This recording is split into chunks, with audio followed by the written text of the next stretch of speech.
What is up, everybody? This is Kyle of Church on a Budget PH, and in this video, let's talk about building teams. This is a very important topic because you should not be building your ministry or church alone.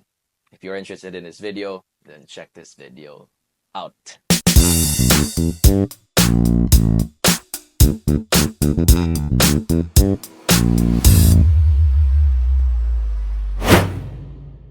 If you are new to this channel, then go ahead and lay your hands on that subscribe button so that you won't miss any video that I will be posting soon.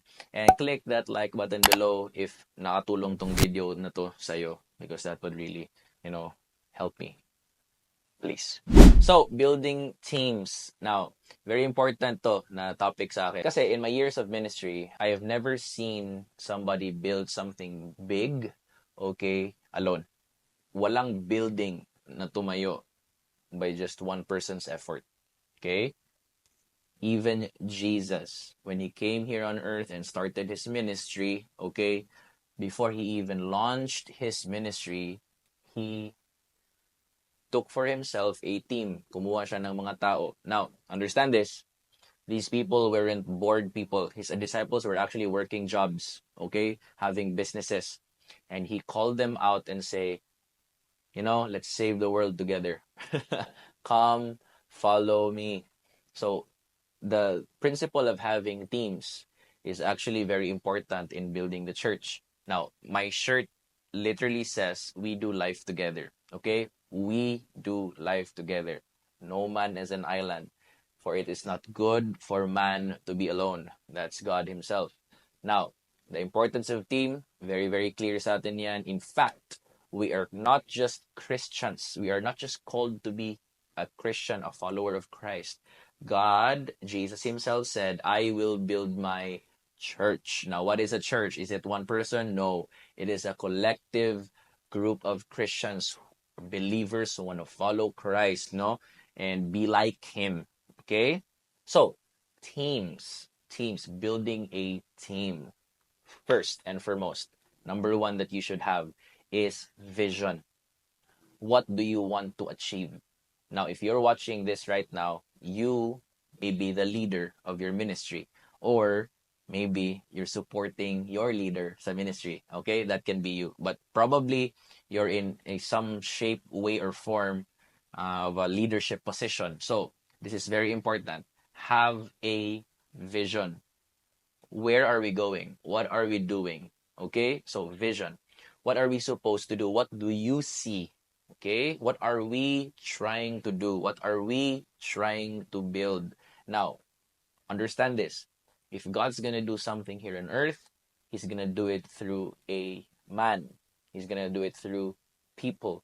And he entrusts vision to people. Now, if you're the leader of your ministry, you might be a worship leader, worship ministry head, lead pastor, executive pastor, kids ministry leader, or like the ushering team or production team.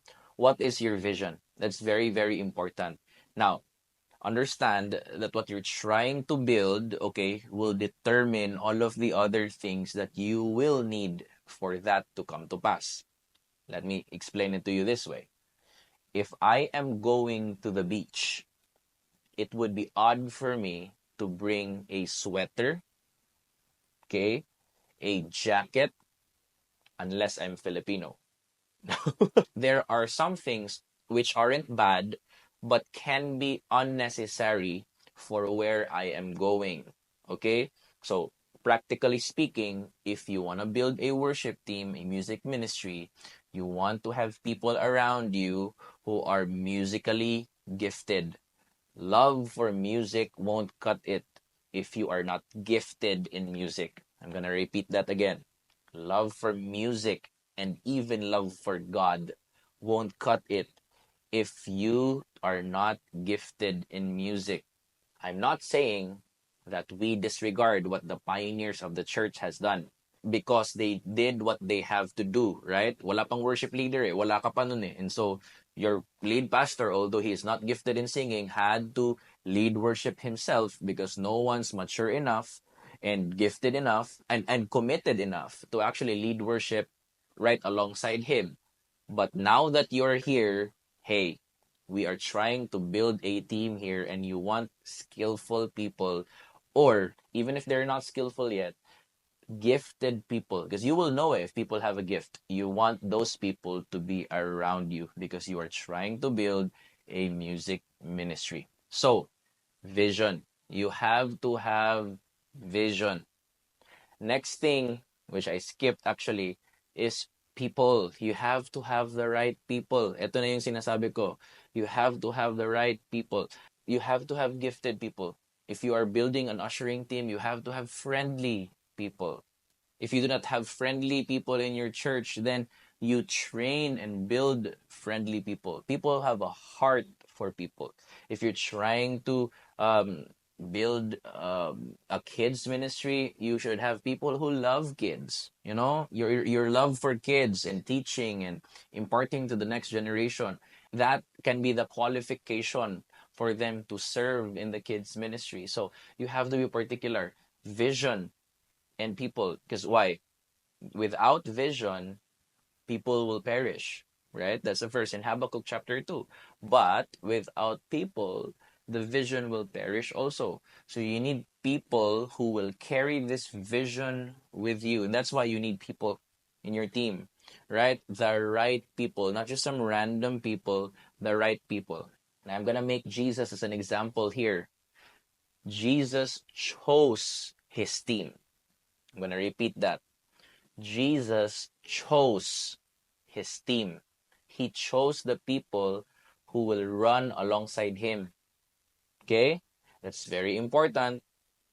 Just because they're available doesn't mean they should be in your team. Or just because somebody recommended them to you doesn't mean they should be in your team. Jesus chose his team. Why? For certain reasons, which he then revealed through the Gospels, Matthew, Mark, Luke, John, and then it made sense why he chose these people.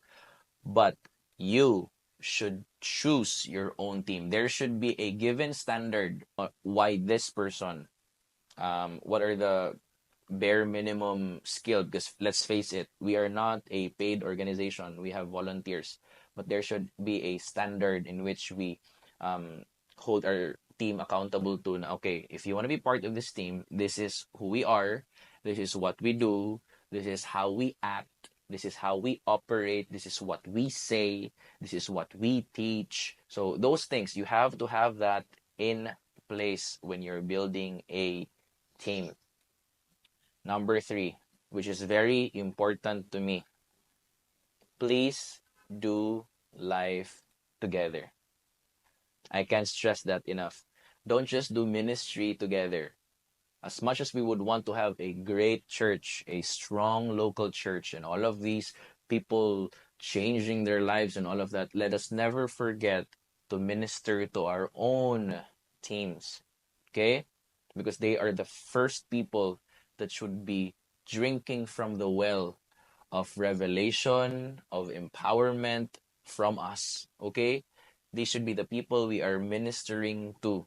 Never despise equipping nights. Train your people. Oh, please train your people. And if you do not have the capacity to train them, send them to seminars. You know, empower them to go there and receive something that you cannot give them, right? Because we get it. As leaders, we might wanna be the only source of information to them because we have the most perfect heart in the world, right? And we have the right doctrine and all of that. But hey, you do not have everything. There are people out there who are better than you. So train your people as much as you can. And if you have reached your max capacity, hanggang dyan lang talaga yung alam mo na knowledge, then by all means, send them to seminars, send them to conferences, send them to a mentor, hire somebody to teach them and train them. That is what we do. Okay? And then do life with them. Have fun. Very important. Actually care for them. Care for them. Know about their lives. When was the last time you just sat down and drank coffee with your team or shared a meal and just talked about life, talked about your guitarist's wife or his child, or visited them when they were in the hospital. Do life with your people. Do life, not just ministry, okay? And then another thing that I want to tell you, this is a hack. Whenever you do big events, right after big events should be a celebration. Not because the event was a huge success. Yes, and everybody was really, happy and everybody had fun and all of that. Hey, we celebrate the fact that they willingly gave their lives and volunteered and served in that conference. We celebrate our volunteers. The purpose of why we do rest and recreation or outings after event is to celebrate the fact that we did life together. Listen to me. Events are pretty good, but in the leadership discipleship perspective, the best thing that happens are the things that happen in the preparation of these events. And you will see your workers and leaders building relationship.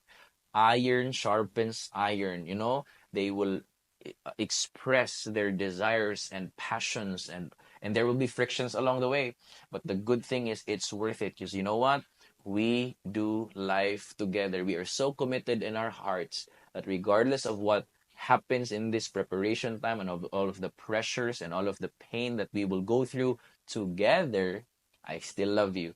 You are still my brother. You are still my sister, and I'm willing to grow with you and build this church, build this move of God in this city with you. And that is why you need teams, okay? And these are things that you need when you try to build a team. Hey, that's it for this video. This is Kyle of Church on a Budget PH that aims to help churches become efficient and effective. See you on the next video. Peace.